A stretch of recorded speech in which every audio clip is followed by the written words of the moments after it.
नमस्कार. विशेषमध्ये आपल्या सगळ्यांचं स्वागत. मी प्रसाद काथे. पवारांचं घर फुटल्यानं महाराष्ट्राच्या राजकारणामध्ये निर्माण झालेली खळबळ अद्यापही शांत होण्याचं नाव घेत नाहीये. आता तर पाण्यात काठी मारली आहे ती संजय राऊत यांनी. शरद पवार आणि अजित पवार आतून एकत्र असल्याचा दावा संजय राऊत यांनी केला आहे. राऊत यांनी जे म्हटलंय त्याचा संशय महाराष्ट्रात अनेकांना आलेला आहे. अनेकदा तो अनेकांनी बोलूनही दाखवलेला आहे.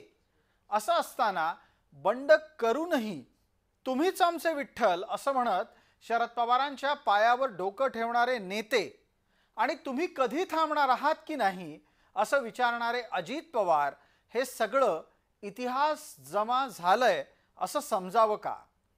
अशामुळे अजित पवारांशी जुळवून घेत शरद पवार काय कमवू पाहतायत या प्रश्नासोबतच हे सुद्धा समजून घ्यायला हवं की अशा समीकरणातून अजित पवार आणि भाजपला आता काय मिळालंय.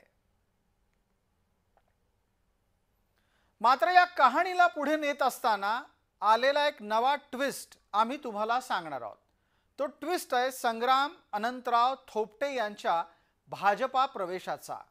कट्टर पवार विरोधक म्हणून राजकारण करणारे थोपटे लोकसभेला पवारांच्या विनंतीला भुलले आणि पाठिंबा देऊन बसले. त्याची किंमत थोपटेंना विधानसभेमध्ये मोजावी लागली. सुप्रिया सुळे थोपटे यांना विजयी करू शकल्या नाहीत. विधानसभेच्या पराभवानंतर थोपटे दुखावलेले आहेत. मावळ इलाक्यामध्ये अजित पवारांचं वाढतं प्रस्थ लक्षात घेता त्यांनी भाजपाचा आसरा घ्यायचं ठरवलंय.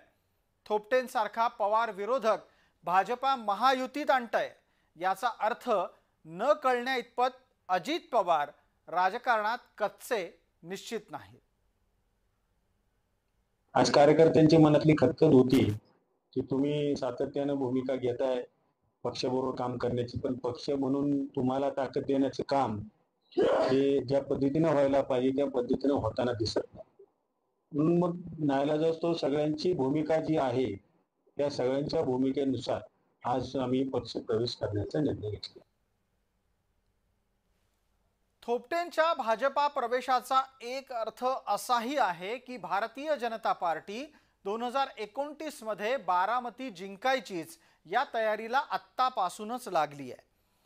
सुप्रिया सुळेंच्यासाठी धोक्याची घंटा असल्यानं त्यांना आता आठवलाय दादा. सगळ्यांनी महाराष्ट्रासाठी सगळ्याच पक्षांनी कुटुंबांनी सगळेच पक्ष सगळ्या कुटुंबांनी महाराष्ट्राच्या हितासाठी एकत्र येणं ही चांगलीच गोष्ट आहे. मी स्वतः माननीय मुख्यमंत्र्यांना गेले 3 महिने वारंवार विनंती करते की महाराष्ट्रातला क्राईम असेल, महाराष्ट्रातल्या शेतकऱ्यांच्या आत्महत्या असतील, महाराष्ट्रातल्या महिलांवर होणारे अन्याय असतील, महाराष्ट्रात होणारे शिक्षकांच्या आत्महत्या असतील, याच्यासाठी एक ऑल पार्टी कमिटी करा. या राजकीय नाट्यामध्ये सुप्रिया सुळे यांच्या समोर खरं तर वेगळीच आव्हानं उभी ठाकली आहेत.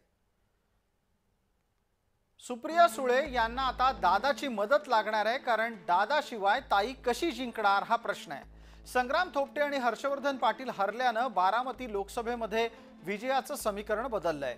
इंदापूर आणि भोर मतदारसंघामध्ये अजित पवारांचे समर्थक विधानसभेला विजयी झालेत. याच भोर आणि इंदापूरच्या मतदारसंघामुळे बारामती लोकसभेत सुप्रिया सुळे विजयी ठरल्या होत्या. लोकसभेच्या जिंकण्याच्यासाठी सुप्रिया यांना आता अजित पवारांची मदत ही लागणारच आहे असंच समीकरण तिथं बनलंय.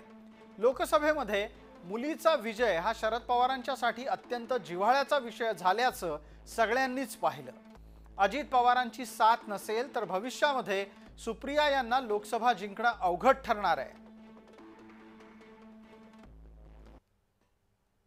यामुळेच कालपर्यंत अजित पवार यांना आव्हान देण्याची भावना ज्यांनी ज्यांनी बाळगली त्यांची त्यांची भूमिका आता दिवसागणिक बदलत चालली आहे.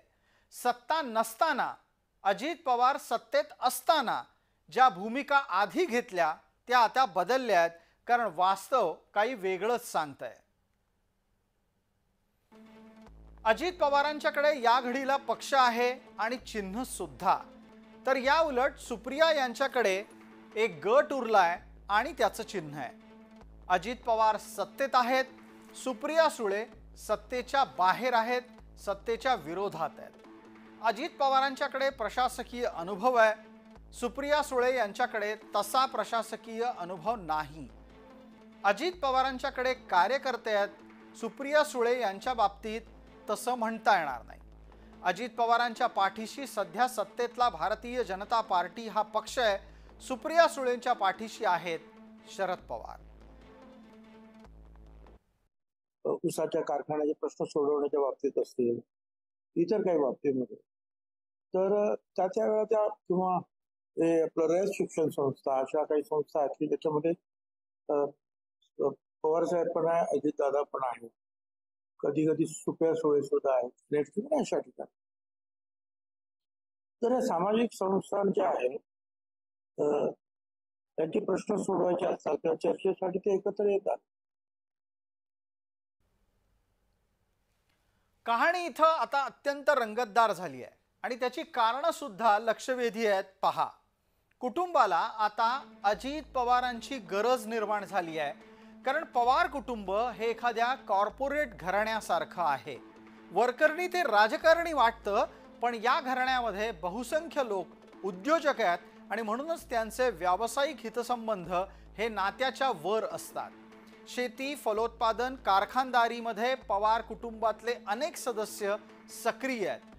कुटुंब एकजूट राहिलं तर हे व्यावसायिक संबंध सुरक्षित राहतील हे त्या सगळ्यांना अगदी निश्चित माहीत असतं. अजित पवार आता सत्तेत आहेत आणि त्यांच्याशी पंगा घेऊन जर समजा ते चिडले तर दादांच्या रागाची कुटुंबाला चिंता असते. शेवटी कार्यकर्ता महत्त्वाचा असतो राजकारण करताना, आणि त्याच्या भावना जाणून घेणं आणि त्याचं ऐकून घेणं ही सुद्धा राज्यकर्त्याची जबाबदारी असते. त्यामुळं कार्यकर्त्यांनी भावना व्यक्त केल्या त्या त्यांच्या बरोबर आहेत, कारण विखुरलेलं राहण्यापेक्षा एका मुठीने जर पक्ष राहिला तर त्याची ताकद चांगली राहील महाराष्ट्रामध्ये. त्यामुळं मी कार्यकर्त्यांच्या भावनांचा आदर करते की त्यांनी ह्या भावना दादा किंवा साहेबांच्या बरोबर त्यांनी समोर व्यक्त केलेल्या आहेत.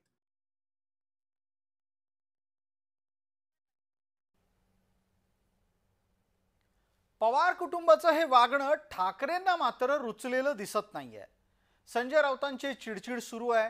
गेल्या अनेक दिवसात तसं पाहिलं तर पवारांनी उद्धव ठाकरेंची बाजू सार्वजनिकरित्या घेतल्याचं दिसण्याच्या ऐवजी शरद पवार कुटुंबाच्या एकत्रीकरणावरच भर देताना दिसतायत.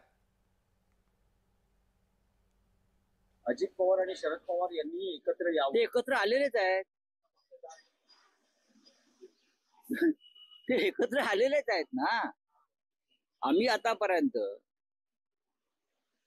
एसएनसी असेल किंवा इतर काही, आम्हाला पाहिलं का तुम्ही कोणाला भेटताना, बोलताना, चहा पिताना एकत्र व्यासपीठावर? नाही, आम्ही नाही भेटणार. आमच्याकडे काही मागे म्हटलं, आमच्याकडे काही वसंतदादा शुगर इन्स्टिट्यूट नाही, आमच्याकडे रयत शिक्षण संस्था नाही, आमच्याकडे विद्या प्रतिष्ठान नाही एकत्र यायला, आमच्याकडे काहीच नाहीये.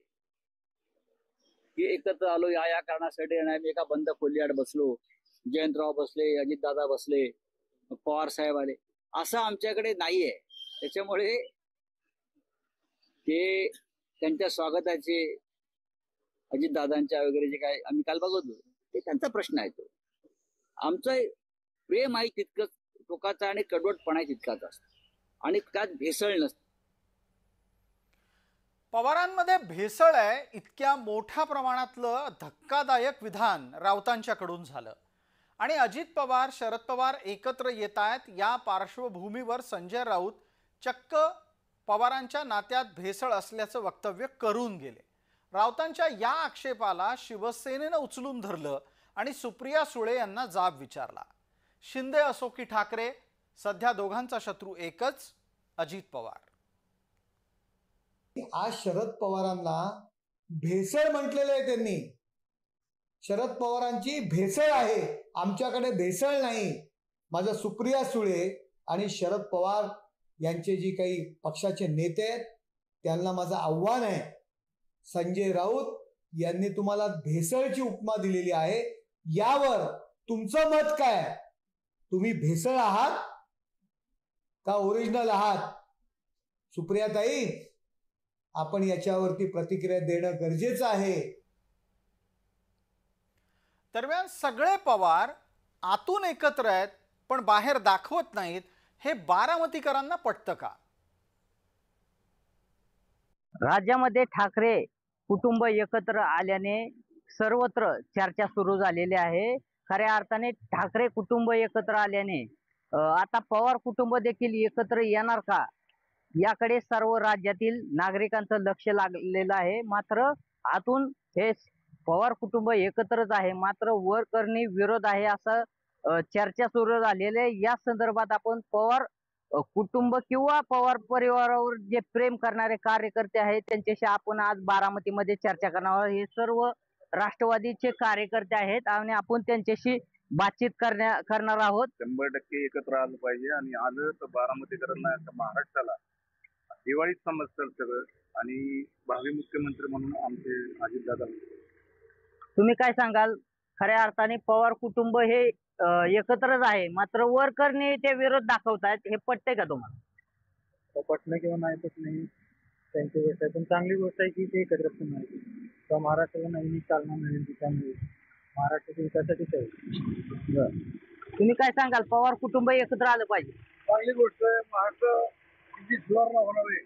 पवार साहेब दादा त्या पद्धतीने ते काम करतात आणि दादा हे आपले विकासाचा दादा आहे, त्यामुळं आहे एकत्र आल्यानंतर चांगली गोष्ट आहे. एकत्र आलं तर चांगलीच गोष्ट आहे असं कार्यकर्ते सांगतायत. तुम्ही काय सांगाल? ते पवार कुटुंब एकत्रच आहेत, मात्र ते विरोध दाखवतायत, वरकरणी विरोध दाखवतात, हे नेमकं कार्यकर्ता म्हणून तुम्हाला पटतंय का?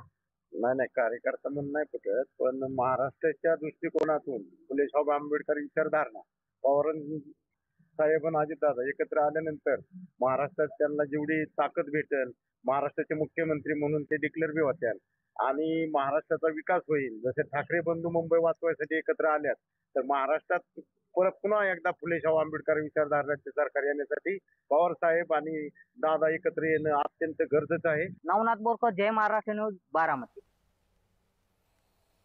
असं असताना जेव्हा शरद पवार आणि अजित पवार हे परस्परांना भेटतात आणि भेटीच्या निमित्तानं बंद दाराच्या आड चर्चा करतात, तेव्हा बंद दाराच्या आड घडतं काय? शरद पवार आणि अजित पवार पुन्हा एकत्र भेटले आणि त्यासाठी निमित्त होतं पुण्याच्या साखर संकुलात झालेली बैठक. या महत्त्वपूर्ण बैठकीनंतर अजित पवार थेट काकांच्या भेटीला त्यांच्या दालनात पोहोचले. काका पुतण्याची गेल्या 15 दिवसातील ही तिसरी भेट होती. 12 डिसेंबर 2024 काकांच्या वाढदिवसानिमित्त दिल्लीमध्ये भेट. 22 मार्च 2025 VSI बैठकीत एकत्र. 6 एप्रिल 2025 जय पवाराच्या साखरपुड्यात एकत्र.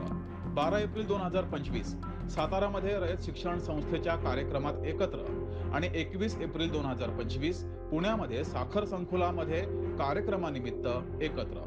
या भेटीबाबत अजित पवार यांना विचारलं असता त्यांनी त्यांच्या नेहमीच्या स्टाईलमध्ये उत्तर दिलंय.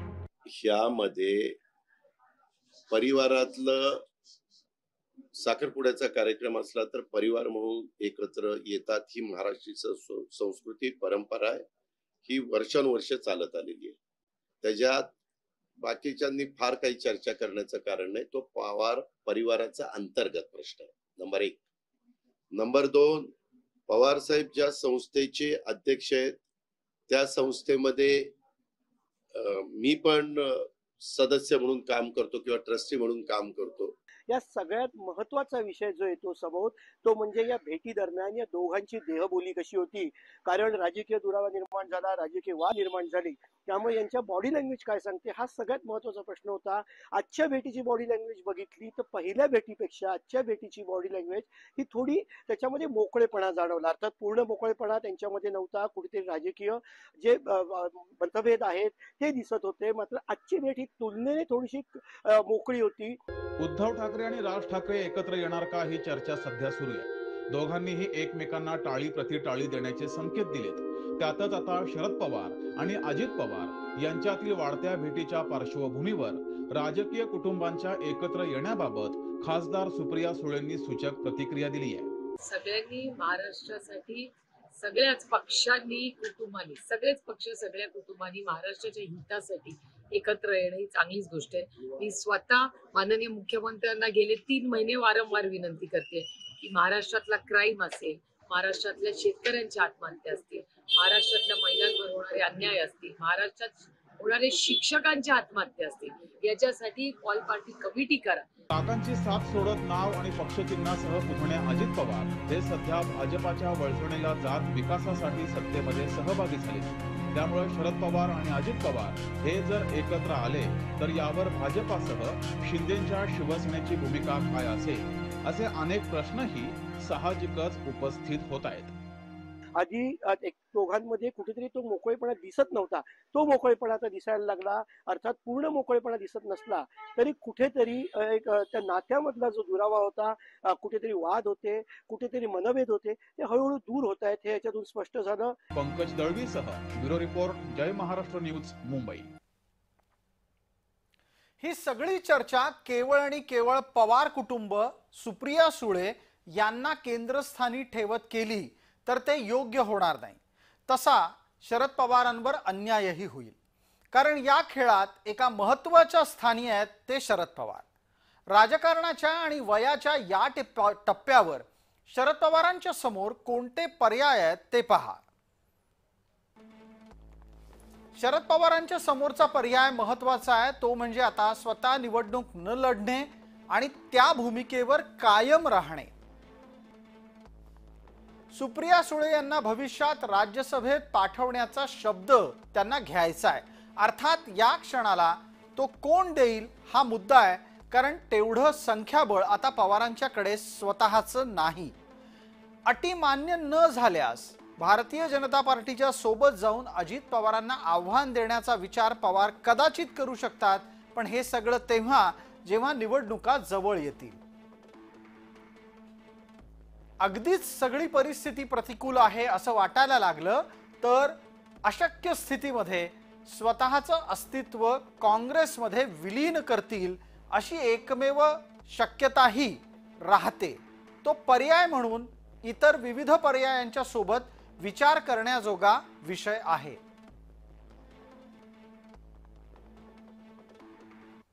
सर्व संघटना एकत्रितपणाने काम केलं तर निश्चितपणाने एक मजबूती महाराष्ट्रामध्ये काम करताना येते, ती निश्चितपणाने येईल असं वाटतं. दुष्काळासाठी काय दुष्काळाच्या संदर्भामध्ये आज तासगाव कोटे मंकाळ मतदारसंघामध्ये आम्ही महिषाच्या माध्यमातून मोठ्या प्रमाणात पाणी दिलेलं आहे. टेंबूचे एक आवर्तन पूर्ण करून घेतलेलं आहे. 24 तारखेपासून दुसरं आवर्तन आम्ही चालू करतोय. त्याचबरोबर विसापूर पुंदी चालू करण्याचा निर्णय आम्ही सर्वांनी घेतलेला आहे. त्याचबरोबर आरफळ ताकारीचं पाणी उपळावीपर्यंत पोहोचलेलं आहे. शेवटपर्यंत पाणी पोहोचवण्याचा आमचा मानस आहे. यापेक्षाही राजकारणामध्ये मोठी घडामोड ही शरद पवारांच्या समोर आव्हान म्हणून उभी आहे. आणि ती काल परवापर्यंत ज्या शरद पवारांची गरज अजित पवार यांना होती, त्याच शरद पवारांना आता अजित पवारांची गरज निर्माण झाली आहे. हीच काकाला आता पुतण्याची गरज आहे. कारण अजित पवारांनी विधानसभेमध्ये काकाशिवाय खणखणीत यश मिळवलं आहे. विधानसभेनं महाराष्ट्राचा दादा कोण याचा निकाल लावलेला आहे. शरद पवारांच्या पेक्षा मोठं यश अजित पवारांना मिळालंय. प्राप्त स्थितीमध्ये शरद पवारांकडे फक्त 10 आमदार आहेत. घड्याळ आणि पक्ष हा पूर्णपणे अजित पवारांच्या ताब्यात गेलेला आहे. तुतारी या विधानसभेच्या निवडणुकीमध्ये वाजलीच नाही, हे सुद्धा जनतेनं अधोरेखित केलंय. ज्या तडफेने अजितदादा पवारांनी वेगळी चूल मांडली, वेगळ्या पद्धतीने पुढे गेले आणि त्यांचं यश पण त्यांना मिळालं, त्या पार्श्वभूमीवर पुन्हा असं केलं तर मतदारांचा देखील कुठेतरी आपण मतदारांना गाफील ठेवतो किंवा मतदारांची दिशाभूल करतोय असं देखील होईल. कदाचित पुढे आणखी काहीतरी वेगळं घडलं तर पुन्हा हे सगळं विभक्त होणे, पुन्हा संयुक्त येणं, हे मतदारांची दिशाभूल करणं, मतदारांना त्यांच्या मताची किंमत करत नाही आहोत असं घडेल असं मला मोकळेपणाने वाटतं. आता या स्थितीमध्ये ज्या वेळेला आपण चर्चा करतो की नक्की पवार एकत्र आले तर काय आणि नाही आले तर काय, पण महत्त्वाचा यातला एक आणखीन मुद्दा आहे की भारतीय जनता पार्टी आणि अजित पवारांनी या संपूर्ण घटनाक्रमामध्ये काय कमावलंय. भारतीय जनता पार्टीनं अजित पवारांना अलग करून शरद पवारांना चेकमेट केलंय, तर दुसरीकडे अजित पवारांनी काकाचा वारसा संपूर्णपणे स्वतःकडे घेतलेला आहे. भारतीय जनता पार्टीच्या साठी शरद पवारांच्या प्रभाव क्षेत्राला सुरुंग लावण्याचं काम यशस्वी झालंय. अजित पवार यांनी पत्नीला राजकारणामध्ये प्रस्थापित केलेलं आहे ही जमेची बाजू. तर भाजपा बारामती लोकसभा पुन्हा एकदा अस्थिर करून विजयाच्या साठी प्रयत्नशील आहे. सुप्रिया सुळे आता भविष्यातल्या विजयाच्या साठी अजित पवारांवर राजकीय दृष्ट्या अवलंबून ठरल्या आहेत.